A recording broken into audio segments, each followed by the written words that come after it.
পুরুষদের পাশাপাশি প্রতিদিন কৃষিখাতে কাজ করেন হাজারো নারী। কেউ চারা লাগান, কেউ ফসল তোলেন, কেউ বা গবাদি পশু সামাল দেন। দেশে ঠিক কতজন নারী কৃষক আছেন তার কোনো ডেটাবেস নেই সরকারের খাতায়।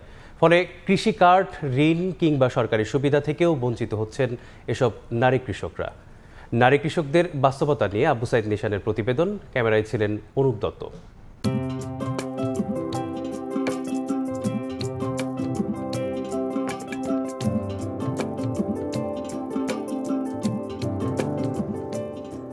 ভোলার বোরহানউদ্দিনের গঙ্গাপুর ইউনিয়নের লাইজু বেগম সকাল থেকে রাত পর্যন্ত ফুরসত নেই অবসরের। মাঠ থেকে শুরু করে গৃহস্থালির কাজ সব সামলান একাই।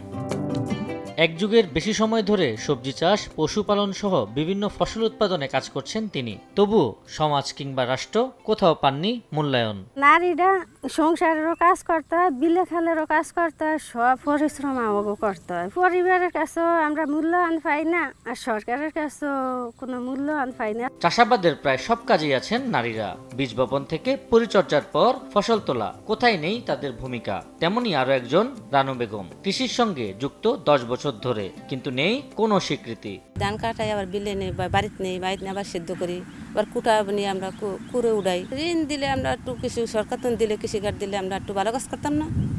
তাহলে আমাকে তো সরকারের দিতে আসছে না। মাঠের কাজের পাশাপাশি ঘরের দায়িত্ব সামলান এই নারীরাই। কৃষিকাজের 21টি ধাপের মধ্যে 17টিতেই নারীদের সক্রিয় অংশগ্রহণ থাকলেও কৃষক হিসেবে নেই কোনো আনুষ্ঠানিক স্বীকৃতি। ফলে প্রণোদনা, ঋণ ও প্রশিক্ষণ থেকে বঞ্চিত হচ্ছেন হাজারো নারী। বাংলাদেশ পরিসংখ্যান ব্যুরো BBS বলছে, কৃষিতে এখন পুরুষের চেয়ে নারীর অংশগ্রহণই বেশি। কাগজে কলমে পুরুষ কৃষক, নারী সহযোগী, কিন্তু মাঠ পর্যায়ে চিত্র বলছে নারী কৃষক পুরুষই বরং সহযোগী হিসাবে ভূমিকা রাখে। চাষবাস করলে স্বামীগুলো লাগে যে বিলে খেতে আনা পরে কোনো আমাদের যে কোনো মূল্যায়ন দেয় না। হাজারো কৃষক আছে, কিন্তু কোনো ফ্যামিলিতে একটা কৃষিকাজ করানো হয়নি। পুরুষ যেই টাকা পাইবে ওই টাকা তো আমারে দিব না।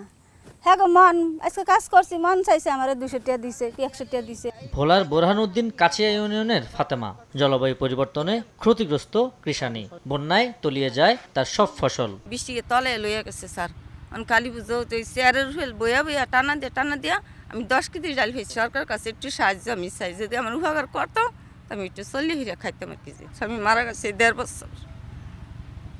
এই যে আমি একটু চাই উপকার আমার করতে বললে সরকার থেকে। জলবায়ু পরিবর্তনের অভিঘাতে উপকূলের কৃষি যখন সবচেয়ে ঝুঁকিতে, সেখানেও নারী কৃষি শ্রমিকরাই শেষ ভরসা। পুরুষদের অনেকে কাজের খোঁজে গ্রাম ছাড়লেও নারীরা মাঠেই থাকছেন। শুধু তাই নয়, জলবায়ু পরিবর্তনের বিরূপ প্রভাবে উপকূলীয় এলাকায় ব্যাপক ক্ষতির মুখে পড়ে কৃষি। লবণাক্ততা, ঘূর্ণিঝড় আর বন্যায় ক্ষতিগ্রস্ত হয় ফসল। আর এই সংকটে সবচেয়ে বেশি চাপে পড়েন কিষানীরাই।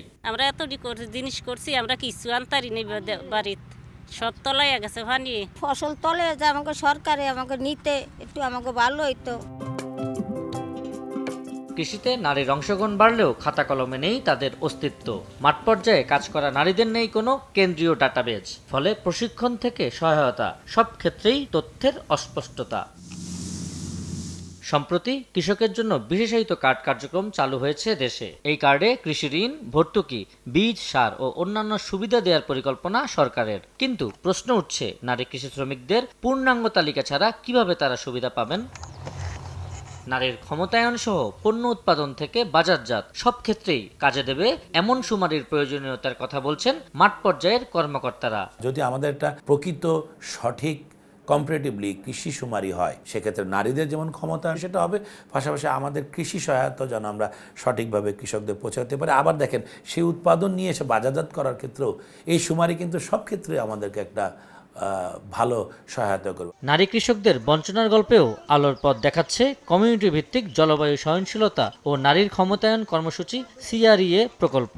মানুষের জন্য ফাউন্ডেশনের কারিগরি এবং সুইডেন সরকারের আর্থিক সহায়তায় গ্রামীণ জন উন্নয়ন সংস্থা ভোলায় প্রকল্পটি বাস্তবায়ন করছে, যা নারী কৃষকদের অধিকার নিশ্চিতে ভূমিকা রাখে।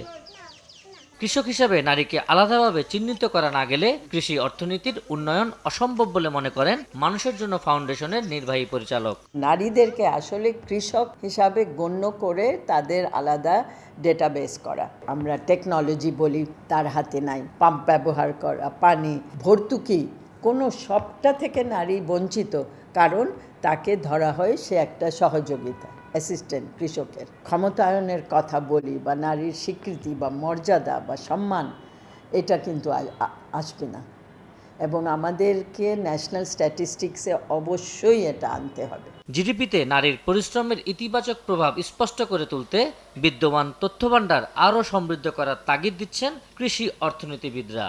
নারী শ্রমিকদেরকে স্বীকৃতি প্রদান করতে হবে এবং এই স্বীকৃতি প্রদানের জন্য নারীদের ডাটাবেজ হালনাগাদ করতে হবে এবং জিডিপিতে যাতে করে নারীদের এই যে পরিশ্রম এটা যাতে প্রতিফলিত হয় তার ব্যবস্থা করতে হবে। বর্তমানে যে কৃষক কার্ড করা হচ্ছে সেখানে পুরুষের পাশাপাশি নারীদেরও অন্তর্ভুক্তি থাকা দরকার এবং নারীরা কী ধরনের পরিশ্রম করে সেটারও পরিসংখ্যান থাকা উচিত। কিষানীদের ডাটা বিতর্কের পাশাপাশি বিভিন্ন বৈষম্যের কথা স্বীকার করছেন কৃষিমন্ত্রী। তার ভাষ্য, কৃষি অর্থনীতিকে সমৃদ্ধ করতে করণীয় সবকিছুই করবে সরকার। অনেক ডাটাতেই নিয়ে অনেক বিতর্ক আছে। পুরুষের নামটা উঠে, সে তো উইদিন দ্য ফ্যামিলি। পুরুষের নামটা লেখলে, আমার নাম যদি লেখে, আমার বউও তো কৃষানি, আমার বউর নাম লেখলে আমারটা না লেখলে কোনো পার্থক্য কি আছে? কৃষি অর্থনীতিকে ডেভেলপ করার জন্য যা কিছু করার প্রয়োজন অবশ্যই আমরা করব। স্বীকৃতির সুযোগ আর প্রণোদনা পেলে